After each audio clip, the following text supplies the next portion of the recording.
The question is there a difference between loan for a house or loan for a school or anything else in terms of the definition of riba?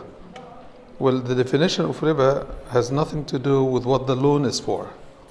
The definition of riba is a loan that carries interest as a condition of the loan. That is the definition of usury or riba. So whatever loan, whatever the cause of the loan, it is riba if it carries riba. If it is not, if it is without interest, then it's not riba. And either loan is haram. Riba is haram. A loan that's based on riba is haram.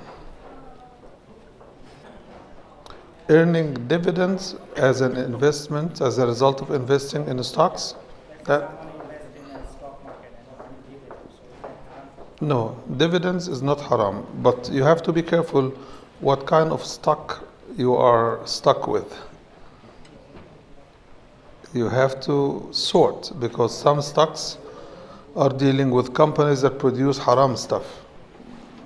So you have to choose. The Dow and Company, they made a collection of companies. They call it the Islamic Dow Index, or the Dow Islamic Index, which is an index of companies that does deal only with halal stuff.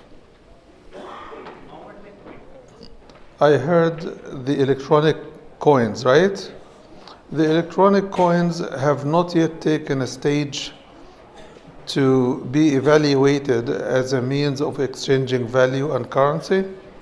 So I would hold and reserve my judgment until I see how it works. ذرية نوح could be the descendants of Nuh. Descendants had 3 kids, right? Sam, Ham, and Japheth. And 3 of them had children. So Nuh had physical descendants other than the one that perished. Okay? And ذرية من حملنا مع نوح are the descendants of the people who were saved with Nuh. I didn't see any contradiction or any confusion. Now I see your question. He is saying that, is it the descendants of Nuh were the only ones who were saved? Or, as the Quran says, that the descendants of those who were with him, which ones were Al-Baqun? All of them were Baqun, and there is no contradiction. All of them were survivals of the flood, and there is no contradiction. The ayah didn't say وَجَعَلْنَا ذُرِّيَّتَهُ فَقَطْ هُمُ الْبَاقُونَ. You assume that when it says ذُرِّيَّتَهُ هُمُ الْبَاقُونَ, that all others, all other than his descendants, all were perished. But that's not what it says. What it says is وَجَعَلْنَا ذُرِّيَّتَهُمُ الْبَاقُونَ, to make sure that we understand that Nuh had children other than the one that perished. And the second ayah is saying that the descendants of those who were with him also were kept. So the question is, Allah subhanahu wa ta'ala told Nuh about his son when he prayed for Allah to save his son, as he thought Allah had promised, and Allah told him, إِنَّهُ لَيْسَ مِنْ أَهْلِكَ, he is not part of your family. إِنَّهُ عَمَلٌ غَيْرُ صَالِحٍ. In another recitation, إِنَّهُ عَمِلَ غَيْرَ صَالِحٍ, that he has made the wrong choice. He chose not to believe, he chose to deny Allah subhanahu wa ta'ala, and he is not part of your family, therefore. Which means the family of the believers, not the blood family. Okay? Likewise, the second part of the question was that what about the Quran saying the people of Lut, Ikhwanu Lut? The people of Ad, Ikhwanu Ad, right? Why does the Quran call them Ikhwan when they are not relatives? Because it's talking about the brotherhood of faith, not the brotherhood of kin. Yeah, because this is talk about his community as a whole, and it's not saying that they are family. It's like Ikhwan, it is like when you say Ashabak. You don't know what Ashabak is because I'm talking in Arabic now. So when you tell an Arab, Akhuk Fulan ge, it doesn't mean that he's his brother. Or your friend has come, it doesn't mean that he's his brother. Your friend means sahibuk, yani your companion, something like this. So Ikhwanu Lut, Ikhwanu Hud, they were supposed to join him and believe in him, okay? And they were one community before he was commissioned as a prophet. Maybe he is from their tribe, okay? So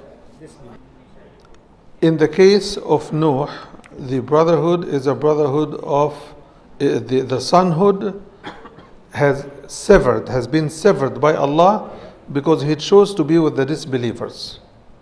So Allah severed the blood kinship. Okay? Ikhwanu Hud wa Ikhwanu Lut means the people that he was sent to, and I'm saying that most probably they used to be from the same tribe. They were sent to their local limited community. They were not sent to multi-tribal group. That's why he says Ikhwan. Prophet Muhammad ﷺ is a Qurayshite, whether Quraysh believed or didn't believe, right?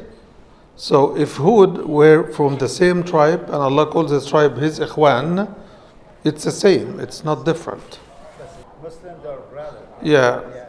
It doesn't say it here when you say Allah saying innamal mu'minuna ikhwa, to tell the believers that you as a whole, as believers, even across generations, you are one family. The kinship is a kinship of faith.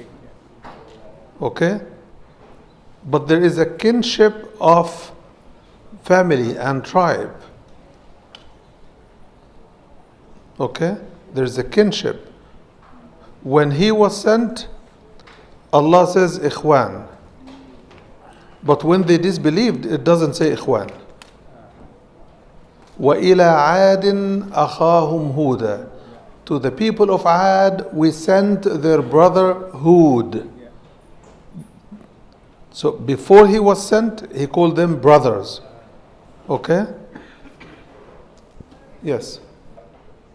So the question, I will rephrase it and then you tell me if I understood it. The question is, I get money for sadaqah and I get money for zakah and I pay my own zakah, right? No, let us start from the beginning. What do you mean I get money? You give. So that's the spelling, huh? So you give money for sadaqah and you give money for zakah. The intention is yours to make. And when you pay zakah, you have to be clear in your intention that this is zakah money. Zakah money comes as a result of calculations. It's not casual money. Sadaqah money could be casual money. Any money you have, you can pay for sadaqah. Right? And whatever you pay that you don't designate as zakah, it is counting as sadaqah. But zakah, it has to be with the intention because zakah is ibadah. Like salah and hajj and umrah and any ibadah that you do. No, you don't have to announce it. The niyyah is in your heart. Yes. No, you don't have to tell him, take this is zakah because you are very poor. You don't have to tell the person receiving the money. The zakat that's tied to Ramadan is zakatul fitr. But zakatul mal is any time in the year, whenever your saved money reaches the zakatable level, and then 1 year elapses, from there you start paying the zakah. Clear? MashaAllah, community rich. All the questions are about money. Yes. Huh? So you will take zakah.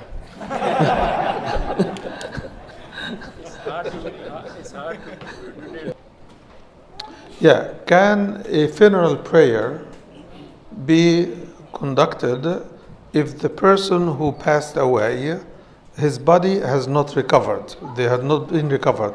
Like somebody who vanishes in an airline accident or in the sea or lost in the desert for years. Or someone who went to the Saudi consulate. Then you do what is called Salat al-Ghaib. Salat al-Ghaib is normally to be done when a Muslim who vanishes and no traces of his body were recovered. Okay? It is the same like Salatul Janaza, exactly the same, but the body is not there. Okay? Okay.